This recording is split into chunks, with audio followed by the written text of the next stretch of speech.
अस्सलाम वालेकुम मैडम। वालेकुम सलाम। मैडम कहाँ से आप ज़ाहिर बात है तहरीक इंसाफ का तो हिस्सा हैं, लेकिन कहाँ से इलेक्शन लड़ रही हैं? मैं इलेक्शन नहीं लड़ रही हूँ। मैंने जो डॉक्यूमेंट्स हम बुकला जो जमा करा रहे हैं रिजर्व सीट के फीमेल्स करवा रही हैं वो करवाए हैं।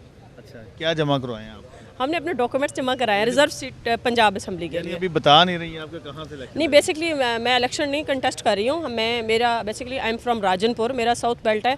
तो वहाँ के ही जो आपकी जो सीट होंगी मखसूस साउथ पंजाब का कोटा अगर मेरी पार्टी नशिस्त में समझेगी, आप हिस्सा ले रही हैं? जी अगर मेरी पार्टी समझेगी तो मुझे वही जो आपने नॉमिनेशन जमा कराए हैं वो मखसूस नशिस्त से जमा करवाएं। जी मखसूस। ठीक है मैडम, ये हमने देखा है कि शेर अफजल मरवा साहब जब से जेल से रिहा हुए हैं पता ही नहीं है कहाँ पर चले गए हैं, डर गए हैं। Sir being student of law, being lawyer, मैं आपको ये बात क्लियर करती चाहूँ कि हमारे फंडामेंटल राइट्स जो हैं वो हमें इंश्योर करते हैं।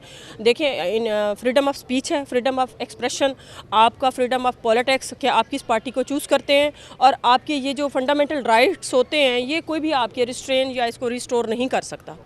तो आप ये देखिए कि आज भी हमारे जो शेर अफजल मरवा साहब हैं वो इस टाइम वज़ीराबाद में उनका वज़ीराबाद में है? जी वज़ीराबाद, और वज़ीराबाद मेरे ख्याल में गुजरांवाला पंजाब का ही हिस्सा है। और ये वहाँ पर जलसा कर रहे हैं? मेरे ख्याल में मीडिया को मेरे से भी ज़्यादा आप लोग ज़्यादा अवेयर होते हैं। आपको नहीं, तो पहले पता होता हमने है। तो हमें नज़र नहीं आया ना सोशल मीडिया पर ना कहीं और, तो मैंने तो इसलिए सवाल किया। सर आप मेरे ख्याल में उनको फॉलो नहीं कर रहे हैं, वरना वो सबसे ज़्यादा आपको नज़र आते हैं। आप क्योंकि इस इलेक्शन कमीशन की कवरेज कर रहे हैं, आपको यहाँ पे लोग नज़र आ रहे हैं, तो वो लोग नज़र नहीं आ रहे हैं। अच्छा, यानी शेर अफजल मरवत साहब केपी के नहीं गए, वो वजीराबाद में और वहाँ पर वो केपी भी गए थे, इस्लामाबाद भी गए थे, उसके बाद वो आज देखें उनका जलसा है वज़ीराबाद में, वो वहाँ हैं।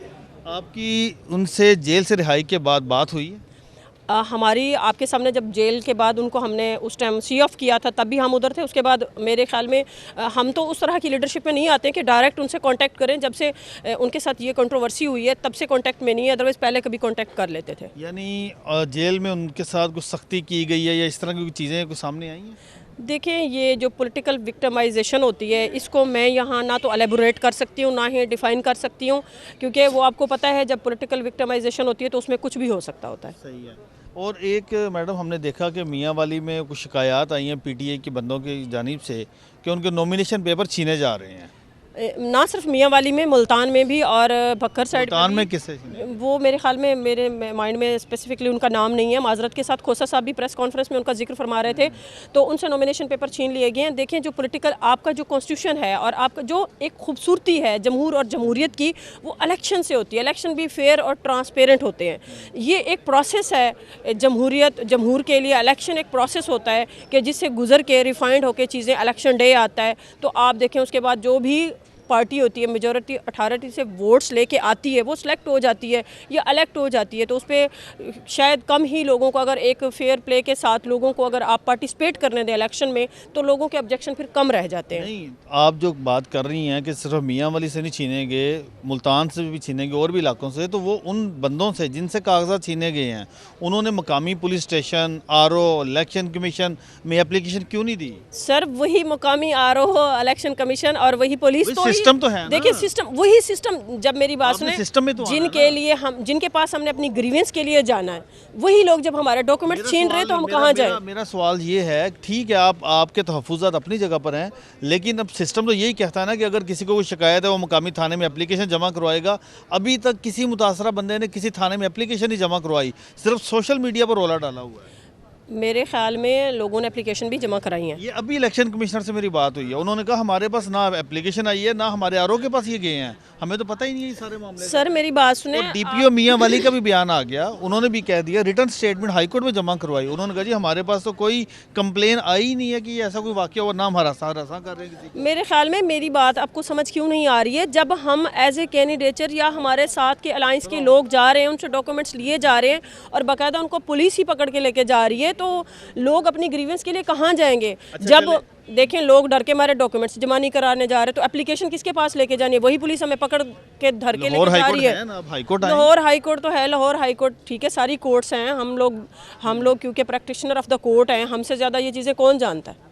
इलेक्शन कमिश्नर तो आज भी वाजे कहा कि तमाम जमातों को लेवल प्लेइंग फील्ड दी जा रही है। सर इलेक्शन कमीशन ने तो 4 माह पहले भी इलेक्शन कमीशन ने ये फरमा दिया था कि इलेक्शन हो, तो नहीं हुए थे। नहीं, तो अब फिर जो जिन बंदों ने शिकायत जमा नहीं करवाई तो फिर कैसे कार्रवाई हो आगे बढ़ेगी? Being a student of law, आप ये बताइए। मैं ये समझती हूँ, कहाँ पर जाएं वो? मैं ये समझती हूँ कि उन्होंने ज़रूर जमा कराई होगी, ये हो ही नहीं सकता कि ना जमा कराई हो। ना मैं रिटर्न स्टेटमेंट का हवाला दे रहा हूँ डीपीओ का। अभी इलेक्शन कमिश्नर पंजाब सईद गुल साहब से बात हुई, उन्होंने कहा एक एप्लीकेशन किसी शिकायत कुनंदा की जानिब से नहीं आई कि उनसे कागजात छीने गए। मैं फिर यहाँ पे एक बात कहूँगी कि हमारे यहाँ सिस्टम बहुत कोलैप्स कर चुका हुआ। आप देखें बलूचिस्तान की वो माएँ बहनें जो बाय रोड आ रही हैं, क्या उन्होंने अपनी कंप्लेन नहीं जमा कराई हुई थी? क्या वो रो रो के और पिट पिट के धाड़े मार के वहाँ नहीं जाती थी? क्या उनका ग्रीवेंस नहीं उन्होंने रिड्रेस नहीं किया था? मेरा मौक़िफ़ आपकी बात पे सर, हमारे सर हर हवाले से मैं कह रही हूँ, यहाँ पे हमें उस तरह से दाद रसी नहीं मिलती है जिस तरह से मिलनी चाहिए। हमारे इदारे ट्रांसपेरेंट होके फेयर होके अपनी एक्टिविटी नहीं कर रहे हैं जिस तरह से करनी चाहिए। नहीं, आपके मुताबिक फिर इलेक्शन साफ और शफाफ नहीं हो रहे? मैं कहती हूँ होने चाहिए। तो फिर आप ये उम्मीद रखते हैं इंशाल्लाह होंगे। तो ये जो हालात हैं ये तो दिखाई नहीं देते कि आपको ये नज़र आ रहा है कि ये ट्रांसपेरेंसी की तरफ चीज़ें जा रही हैं, और स्पेसिफिकली एक पार्टी के लोगों से, मतलब कहीं पीपी के किसी और पार्टी के नहीं छीने जा रहे, स्पेसिफिकली पीटीआई के छीने जा रहे हैं। ये तो एक यही मैं अर्ज़ कर रहा हूँ, ये तो एक इल्ज़ाम है। जब तक उनकी कोई रिटर्न एप्लीकेशन नहीं आई, किसी थाने में नहीं गई, किसी आरओ के पास नहीं गई, इलेक्शन कमीशन के पास नहीं गई, तो हम ये कैसे ज़्यूम कर लें कि वाकई इनके साथ ये इंसिडेंट हुआ? मेरी बात सुने, ऐसा होता नहीं है। ज़रूर उन्होंने अपनी एप्लीकेशन भी दी होंगी, सब कुछ दिया होगा, और हमारे यहाँ जो सिस्टम चल रहा है ना, वही वन मैन डिक्टेटरशिप वाला ही चल रहा है कि हम पपेट से हमें इशारा मिलता है, हम वही कुछ कर देते हैं। अच्छा चलें, साबिक चेयरमैन पीटीआई इलेक्शन में हिस्सा लेंगे? ज़रूर लेंगे। कैसे लेंगे? उन नाअहल बंदे हैं वो, इस्लामाबाद हाई कोर्ट। मेरी बात सुने, यहाँ पे हमारे मुल्क में कौन सा ऐसा बंदा अहल था जो आज तक सब कुछ करता रहा है? सारे ही हैं। नवाज शरीफ साहब इलेक्शन लड़ रहे हैं। देखें, फेक एंड फ्रिवलेस आप किसी के ऊपर केसेस करके उसको नाअहल करार दे के कोर्ट ऑफ लॉ से वो हुए नाअहल। सर, मैं यहाँ फिर यही बात करती हूँ, बीइंग स्टूडेंट ऑफ लॉ, हम लोग कोर्ट से तो उम्मीद रखते हैं, लेकिन अल्लाह खैर करे। बहरहाल चलें, पीटीआई का बताएं, इलेक्शन में क्या माहौल बन रहा है, क्या पोजीशन है पीटीआई की? देखें, जिस तरह से कहा गया था कि फेयर प्लेइंग फील्ड व्हाट्सोएवर, इस तरह के फ़िक्रे जो थे वो अगर वैसा हो जाए, जो कि नज़र नहीं आ रहा आपको भी, मीडिया को भी, सब चीज़ें अगर हो जाए तो वो अच्छा होगा। और मैं ये कहती हूँ कि अगर फेयर एंड ट्रांसपेरेंट इलेक्शन हो जाए और अवाम निकले तो ये रेफरेंडम होगा, जो अवाम जिसे चाहेगी उसे वोट करेगी इंशाल्लाह, चाहे वो पार्टी कोई भी हो, पीटीआई हो, नून लीग हो। हम बीइंग सिटीज़न ऑफ पाकिस्तान ये उम्मीद रखते हैं कि जो कि हमारे मुल्क के लिए, हमारी आने वाली नस्लों के लिए, for the larger benefits of our kids, our country Pakistan, जो बेहतर होए वो अल्लाह पाक करे हमारे लिए अच्छा होए। Thank you very much.